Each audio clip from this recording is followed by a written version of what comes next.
সাবেক প্রধানমন্ত্রী এবং ২ বার নির্বাচিত প্রধানমন্ত্রী বেগম খালেদা জিয়ার মৃত্যুতে আমিও গভীর শোক প্রকাশ করছি এবং খালেদা জিয়ার পরিবারের যারা রয়েছেন এবং বিএনপির যত নেতাকর্মী রয়েছেন তারা যাতে এই শোক কাটিয়ে উঠতে পারে। এই শোকটা আসলে শুধু বিএনপির একার নয়, এই শোকটা আমাদেরও। কারণ এই শোকটা আমাদেরও এই কারণে আমি বিএনপি সাপোর্ট করি কি না করি, উনি আমারও প্রধানমন্ত্রী ছিলেন। সো আমার দেশের একজন সাবেক প্রধানমন্ত্রীর মৃত্যুবরণ এটা ডেফিনিটলি আমাকেও ছুঁয়ে যায়। আর আপনি যেই কথাটি বললেন, এই কথাটির উপরে আর কোনো কথাই হয় না। সেটি হচ্ছে এই পুরুষতান্ত্রিক সমাজে এবং যেখানে ধর্মীয় হুম। মৌলবাদ এত খুব জঘন্যভাবে প্রকাশিত হচ্ছে, সেখানে সাহসিকতার সাথে আ মানে দেশকে ২ বার পরিচালনা করা এবং আমরা দেখেছি তারপরে উম আ জননেত্রী শেখ হাসিনা উনি একটা দীর্ঘ সময় ধরে আ দেশকে পরিচালনা করেছেন। এটি সত্যি কথা বলতে বিরল। কারণ কি আপনি জানেন শাহাদাত রাসেল যে আমেরিকার মতো এত ডেভেলপড কান্ট্রিতে আজ পর্যন্ত একজন নারী প্রেসিডেন্ট কিন্তু হয়নি। হ্যাঁ? যেটা আমরা আমরা করতে পেরেছি। আপনি দেখবেন ইউরোপের অনেক দেশ বড়, বড় কথা বলে গণতন্ত্রের বুলি আওড়ায়। তারা কিন্তু এখন পর্যন্ত এটা পারেনি। যেটা আমরা পেরেছি, যেটা ভারত পেরেছে, যেটা পাকিস্তান পেরেছে। কোনো না কোনোভাবে আজকে পাকিস্তানের নাম এখানে আনতেই হয়। যেটা আসলে যেভাবেই হোক সেটা হয়েছে। এবং আপনি দেখবেন যে এই যে স্বৈরাচার পতন আন্দোলন, এই আন্দোলনে বেগম খালেদা জিয়ার অত্যন্ত গুরুত্বপূর্ণ ভূমিকা রয়েছে যেটা আজকে আ সজীব ওয়াজেদ জয় এবং আমাদের আ জননেত্রী শেখ হাসিনা উনি নিজেও এই কথাটি বলেছেন। এবং দেখেন আমরা সবসময় একটি আ এই যেটি আমি কথা বলার আগে আপনারা যে কথাটি বললেন, এই কথাটি তো আসলে একেবারে নির্জলা সত্য যে আমরা প্রতিহিংসার রাজনীতি করি। এবং প্রতিহিংসার রাজনীতি যদি আমরা না করতাম, শুধুমাত্র এই প্রতিহিংসাটুকু যদি না থাকতো, এ ফরিদ ভাই কি একটু মিউট করবেন? আপনার ওখান থেকে বোধহয় একটি শব্দ আসছে। না, আমার তো বন্ধ। আচ্ছা। ও ও তো আমাদেরটাই চলতেছিল। Sorry, sorry, sorry. আচ্ছা। তো এইটি আ মানে একটি দেশের রাজনীতি সুষ্ঠু সুন্দরভাবে চলতে হলে যেটা সবার আগে দরকার, সেটি হচ্ছে বিরোধী যারা দলে থাকে তাদের একটি সুন্দর শক্ত অবস্থানে থাকা দরকার। কিন্তু এই যে দেখেন আপনার এই যে বিরোধী দলের রাজনীতিকে দমন করার ইতিহাস সেই অনেক আগে থেকে। মানে বহুত আগে থেকে আ দেশ তৈরি হওয়ার পর থেকে, দেশ সৃষ্টি হওয়ার পর থেকেই। এখন আ যেটি আজকে আমি আওয়ামী লীগের যারা নেতা-নেত্রী রয়েছেন, বিশেষ করে আওয়ামী লীগের আ মানে জাস্ট শেখ হাসিনা থেকে শুরু করে তার নেত্রী, তার পরে যারা আছেন, তারা যে খালেদা জিয়ার মৃত্যুতে যেই আ রাজনৈতিক শিষ্টাচার দেখিয়েছেন, এটি নিঃসন্দেহে প্রশংসার দাবিদার। আ এবং আ এ মানে কথা কোনটাই আপনি মানে কনস্ট্যান্ট থাকতে পারবে না রাজনীতিতে। যে আ রাজনীতিতে আসলে কোন সুস্থির জায়গায় কিন্তু আপনি যদি স্থির থাকেন তাহলে সেটাকে রাজনীতি বলে না। সেটাকে বলে স্বৈরতন্ত্র। রাজনীতিতে আজকে এক ধরনের কথা রাজনীতিবিদরা বলেন, কয়েকদিন পরে সেই কথা নানা কারণে পরিবর্তন হয়ে যায়। এটাই রাজনীতি। এবং কৌশল পরিবর্তন করাও একটি রাজনীতির একটি আ অংশ। লিগ্যাল অংশ। মানে ইলিগাল কোন বিষয় নয়।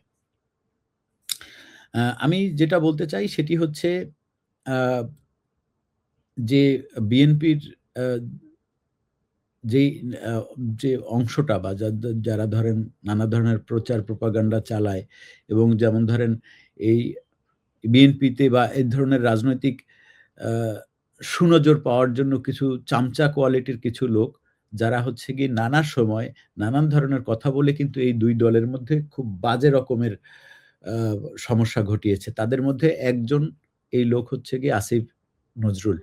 আসিফ নজরুল একদম। দেখবেন যে এই যে আজকে খালেদা জিয়া মারা গেছেন, এটা নিয়ে কিন্তু বিএনপির কোন লোক মানে গুরুত্বপূর্ণ কোন লোক দেখবেন আওয়ামী যে লীগের কোন বাজে কথা বলেননি। কিন্তু এসে উড়ে এসে জুড়ে বসে ১ম এই বলল যে এই মৃত্যুর জন্য আ মানে দায় আছে আওয়ামী লীগের। মানে উনি যদি পারতেন, সাদত রাসেল উনি যদি পারতেন তাহলে উনি বলতেন যে খালেদা জিয়ার অকাল মৃত্যুতে। উনি এই অকাল মৃত্যু শব্দটাও ব্যবহার করতেন। বুঝতে করতেন। পারছেন? তো এই যে মানুষগুলো, এগুলো হচ্ছে গিয়ে মূলত রাজনীতি জায়গাটাকে এরা নষ্ট করে।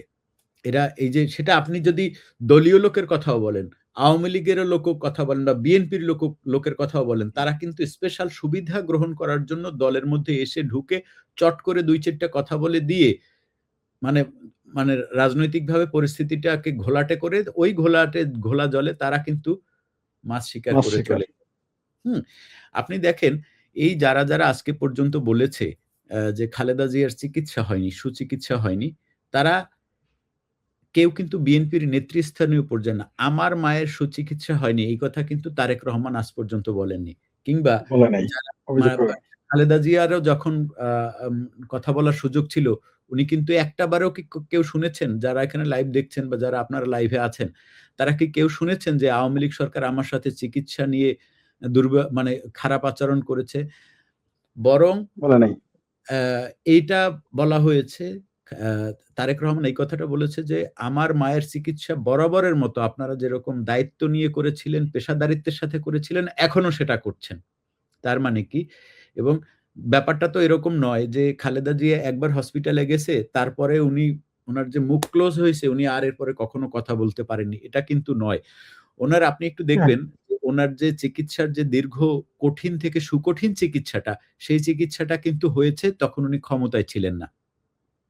এবং এই চিকিৎসা নেওয়ার পরে নানা সময়ে, নানা কারণে উনি বাইরে এসছেন, বাইরে এসে কথা বলতে পেরেছেন। কই উনার মুখে তো একবার শুনি নাই যে আমার সাথে ডাক্তাররা শুনি নাই। খারাপ ব্যবহার করে। আমি বিরোধী দলীয় নেত্রী বলে নার্সরা আমার সাথে বাজে ব্যবহার করে। শুনেছেন কেউ আপনারা? না বলে এই নাই। ধরনের কোথাও আসেনি। কথাবার্তা যারা বলে তারা এইটা বলে তৃণমূল পর্যায়ে ফেসবুকে এই মন্তব্যে এই ধরেন একজন মন্তব্য করেছে বিএনপির এক লোক যে খালেদা জিয়ার বাজে চিকিৎসা হচ্ছে, তাকে স্লো পয়জনিং করা হচ্ছে। এটার নিচে একজন গিয়ে হা রিঅ্যাক্ট দিয়েছে বা এটার নিচে গিয়ে তার বিরুদ্ধে মন্তব্য করেছে। এটা নিয়ে কিন্তু ধরেন আপনার খুনোখুনি পর্যন্ত হয়ে গেছে। তার মানে এই মানুষগুলো এর এর এই মূল রাজনীতির আশপাশেও না এবং এক ধরনের পরগাছা। আজকে আমি দেখলাম ফেসবুকের একটি পোস্ট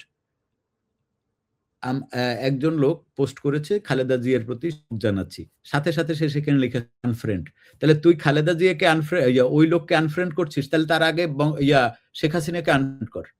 জয়কে আনফ্রেন্ড কর বা জয়কে আনফলো কর। তাই না? রাজনৈতিক শিষ্টাচারটা আমরা এটা আমাদের হবে। যারা নেতৃস্থানীয় পর্যায়ে যারা রাজনীতি করেছেন তাদেরও আমি মনে করি দায় একদম এড়ানোর সুযোগ নেই।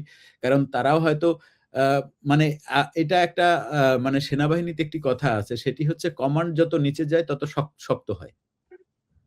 হুম, এটার মানে এটা আমি একটু বুঝাইয়া বলি। যেমন ধরেন আ সিও বলল যে, "আজকে এই মাঠের ঘাসগুলা কাটা যাইতে পারে কিনা?" এই অর্ডারটা যখন হচ্ছে গিয়ে আপনার কোম্পানি কমান্ডারের কাছে যায়, তখন সে বলে যে, "আজকে সন্ধ্যার আগে এখানকার যত ঘাস আছে সব সিও স্যার সব কাইটা ফেলতে করতে হবে। বলছে।" এরপরে ওখান থেকে যখন এইটা ইয়াতে যায় আপনার কোম্পানি কমান্ডার বা তারও নিচে যখন যায়, তখন বলছে, "সিও স্যার ০.৫ ঘন্টার মধ্যে এই এই এই শেষ ইয়া করে আপনার ফেলেছে। এই কি বলে মাঠ একদম পরিষ্কার দেখতেছে।"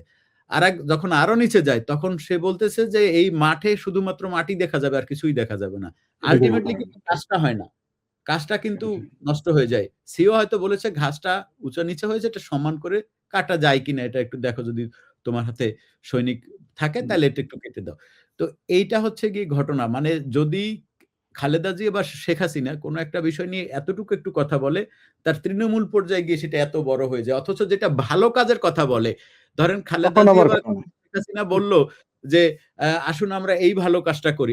আসুন খালেদা তখন আর জিয়ার না। কথা বলেন বা শেখ হাসিনার কথা বলেন। এরা প্রত্যেকেই ভালো ইনিশিয়েটিভ নিয়েছে। ধরেন বৃক্ষরোপণ। খালেদা জিয়া বললেন যে, "চলো আমরা এবছর ১ কোটি গাছ লাগাই।" বৃক্ষরোপণ এই করবে। কয়েকদিন আগের গল্প কিন্তু। কই হুম, বিএনপির হুম, ১ হুম, লিটার হুম। গাছ লাগায়ে ভিডিও দিছে যে খালেদা জিয়ার কথা শুনে বা তারেক মানে রহমানের কথা শুনে গাছ ভালো লাগাইছি। কাজে নাই। ভালো ভালো কাজে কাজে নাই। কিন্তু নাই। বা ধরেন শেখ হাসিনা বলল যে আমরা এই ২০২৬ বা ২০২৫ সাল বা ২০২৪ সাল হোক আমাদের পরিষ্কার পরিচ্ছন্নতার বছর। আমরা আর কেউ রাস্তাঘাটে ময়লা ফেলব না। এক শুয়োরের বাচ্চাও কিন্তু এই কাজটা করবে না। কিন্তু যেটা কোনভাবে নেগেটিভলি যায়, আওয়ামী লীগের বলেন, বিএনপির বলেন, একেবারে। ওটা একেবারে নেগেটিভ এর চূড়ান্ত করে ফেলবে। আচ্ছা খালেদা জিয়াকে নিয়ে যদি আমি আজকে ২ টা খারাপ কথা বলতে পারি, মানে যদি বলি, তাহলে মানে এইটার ইয়াটা কি হবে? মানে এইটা যদি আমি বলি তাহলে আসলে আমার দলের কি উপকার হবে? আমার দলের কি উপকার হবে? মানে আমি যদি এই কাজটা যদি করি, তাহলে আসলে আমার দলের কি উপকারটা হবে? মানে আমার দলের কি তাতে ভোট বাড়বে? দলের কি না, গ্রহণযোগ্যতা বাড়বে? আরো একটা কমবে।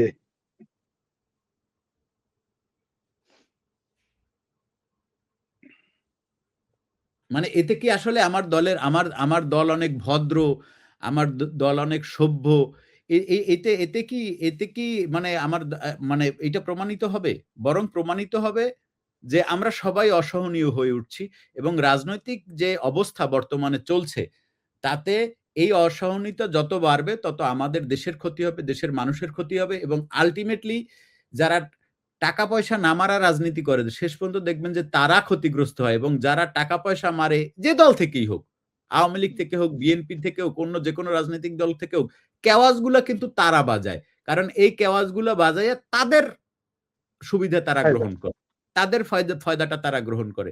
সুতরাং আমার সকলের প্রতি অনুরোধ থাকবে যারা আওয়ামী লীগ করেন, যারা মানে আওয়ামী লীগের অঙ্গ সংগঠনের সাথে রাজনীতির সাথে জড়িত, তারা একটু সিচুয়েশনটা বোঝার চেষ্টা করেন। আপনারা কেউ শেখ হাসিনার চাইতে বড় আওয়ামী লীগের হওয়ার চেষ্টা কইরেন না। জয়ের থেকে বড় আওয়ামী লীগের হওয়ার চেষ্টা কইরেন না। এটা যদি হন তাহলে আপনারা বাজেভাবে মার্কড হবেন এবং আপনাদের অবস্থা দিনকে দিন আরো খারাপ হবে এবং দেশ, একেবারে। দল সবার অবস্থাই খারাপ হবে। ধন্যবাদ রাসেল ভাই।